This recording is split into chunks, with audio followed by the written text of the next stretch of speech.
തീരദേശവാസികൾക്ക് ആശ്വാസമായി പെരിങ്ങാട് പുഴയിൽ നിന്നുള്ള മണൽ ഖനനം 10 ദിവസത്തിനുള്ളിൽ ആരംഭിക്കും.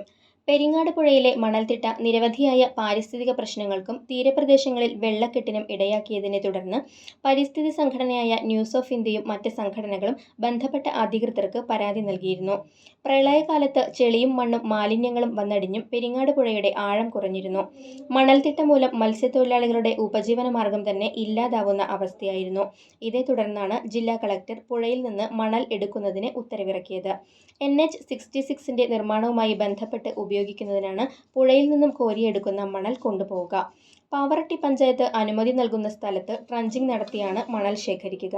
അവിടെ നിന്നും ലോറികളിൽ നാഷണൽ ഹൈവേ നിർമ്മാണ പ്രവർത്തനങ്ങൾക്ക് മണൽ കൊണ്ടുപോകും. Irrigation executive engineer Biju P Varghese, assistant executive engineer MV Seetha, Shivalaya GM Deepesh Gautham, news of India secretary Ravi Panakkal, vice president RV Faisal എന്നിവരും പെരിങ്ങാട് പുഴയോരത്ത് എത്തിയിരുന്നു. ശിവാലയ ഗ്രൂപ്പിനാണ് മണൽ കോരി ശേഖരിക്കുന്നതിനുള്ള ചുമതല.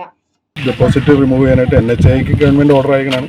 അതിൻ്റെ ലൊക്കേഷൻ കാണിച്ചു കൊടുക്കാനാണ് ഇറിഗേഷൻ ഇപ്പോൾ ഓൾറെഡി അവർക്ക് അനുവദിച്ചേക്കണം, ലൊക്കേഷൻ കൊടുത്തേക്കണമാണ് അവർക്ക് ഓൾറെഡി മണ്ണെടുക്കാനായിട്ട്. അപ്പോൾ അതിൻ്റെ ഒരു ലൊക്കേഷൻ കാണിക്കൽ മാത്രം. അപ്പോൾ ഉടനെ തുടങ്ങുന്നുണ്ട്.